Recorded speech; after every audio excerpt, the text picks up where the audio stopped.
अस्सलाम वालेकुम स्टूडेंट्स, कैसे हैं आप सब लोग। उम्मीद है अल्लाह के करम से इंशाल्लाह ठीक ठाक होंगे।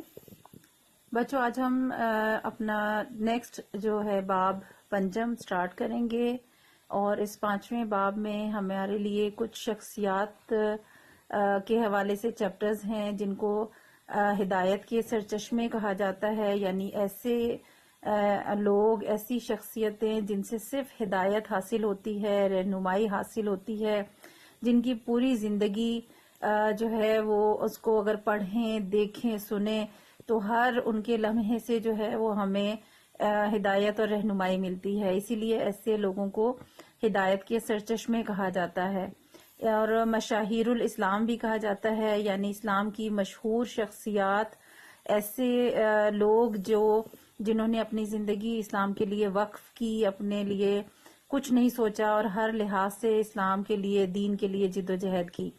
और इन मशाहिरुल इस्लाम में, इस्लाम की मशहूर शख्सियात में जो सबसे पहली शख्सियत यहाँ पर बयान किया गया है, जो चैप्टर हम पढ़ेंगे, वो हजरत उमर फारूक रज़ी अल्लाह ताला अन्हु की शख्सियत है।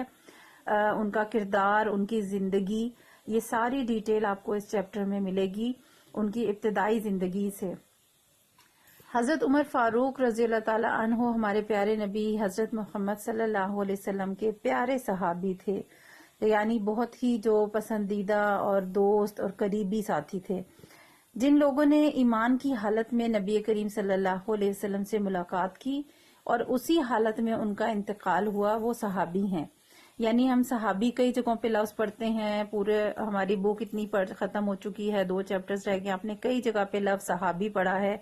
तो सहाबी कौन होते हैं?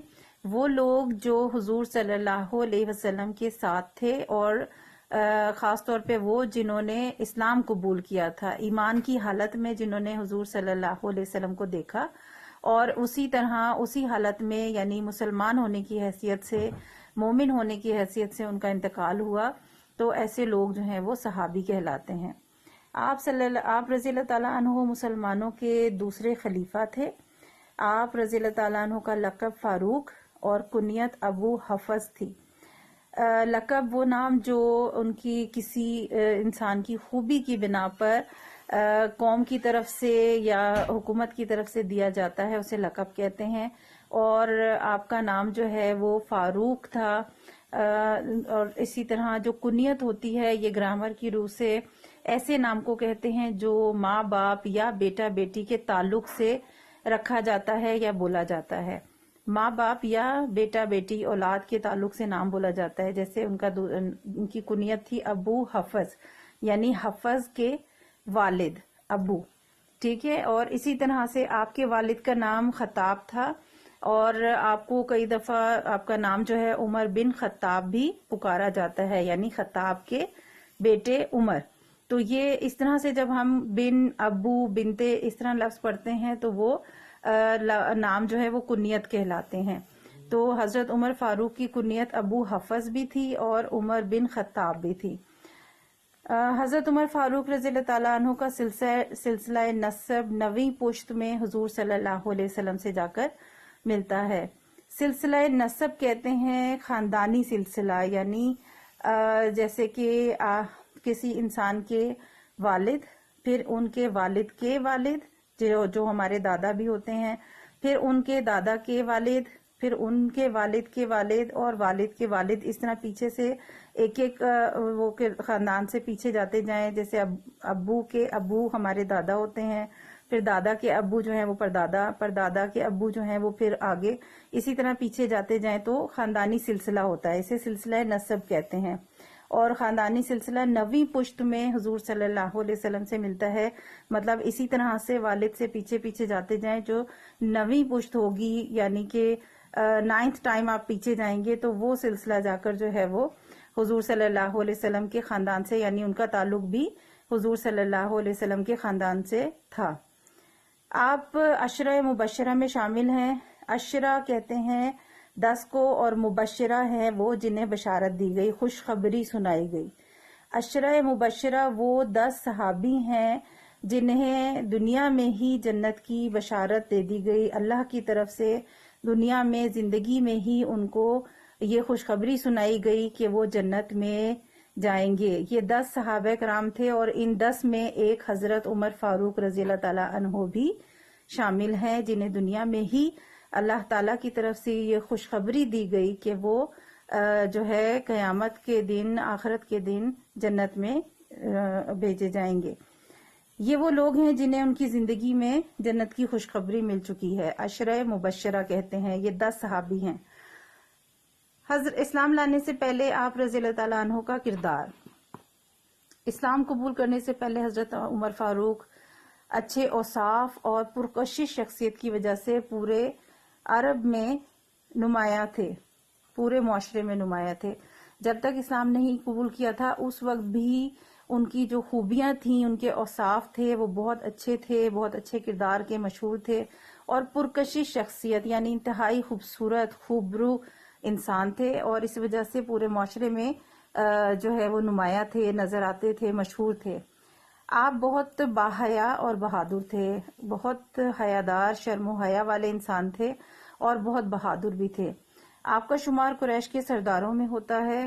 آپ ہمیشہ اعلیٰ مقصد کے حصول کے لیے کوشاں رہتے تھے. کوشاں رہنا ہوتا ہے کوشش کرتے رہنا. ہمیشہ آپ جو ہے وہ کوشش کرتے تھے کہ بہترین اور اعلیٰ سے اعلیٰ کام کریں، بڑا کام کریں، نیک کام کریں. اسلام قبول کرنے سے پہلے آپ کا پیشہ تجارت تھا. آپ کپڑے کی تجارت کیا کرتے تھے. دوسری خوبیوں کے علاوہ آپ رضی اللہ تعالیٰ عنہ کشتی اور نیزہ بازی کے بھی ماہر تھے. جب تک آپ نے اسلام قبول نہیں کیا تھا تو آپ جو کام کرتے تھے، جو بزنس تھا آپ کا، وہ تجارت تھی. تجارت یعنی خرید و فروخت کا کام. اور خرید و فروخت کس چیز کی کرتے تھے؟ وہ کپڑے کی خرید و فروخت، کپڑے کی تجارت کرتے تھے. اور اس کے علاوہ جو آپ کی بہت ساری اور بے شمار خوبیاں ہیں، لیکن ان کے علاوہ اس میں ایک یہ بھی شامل ہے کہ آپ کشتی، جسے ہم ریسلنگ کہتے ہیں، کے بھی ماہر تھے. اور نیزہ بازی، نیزہ کہتے ہیں وہ ایک بڑا سا ڈنڈا ہوتا ہے اور اس کے ایک کونے پہ جو ہے وہ تیر نما جو ہے تیر لگا ہوتا ہے، اور اس کو بہت تیزی سے اچھال کر دوسری طرف پھینکنا یا کسی دشمن کو مارنا جو ہے اس نیزے سے مارا جاتا ہے. تو اس کو نیزہ بازی اگر کھیل ہے تو اسے دور تک پھینکنے کا جو کھیل ہے اس کو نیزہ بازی کہتے ہیں.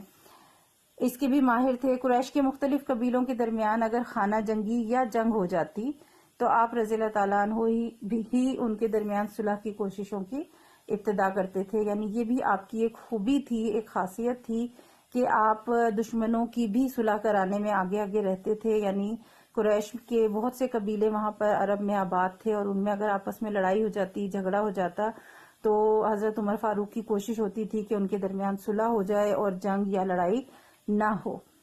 تو یہ آپ کا کردار تھا اسلام لانے سے پہلے. چیپٹر کا کوسچن نمبر 1 ہے، اسلام لانے سے پہلے حضرت عمر رضی اللہ تعالیٰ عنہ کے کردار پر روشنی ڈالیں. یعنی جب تک آپ نے اسلام قبول نہیں کیا تھا اس سے پہلے ان کا کردار کیسا تھا. ویسے تو یہ جو سیکنڈ پیراگراف ہم نے پڑھا ہے یہ پورا ہی ان کے کردار کے حوالے سے ہے، پر یہ بہت لمبا ہو جائے گا.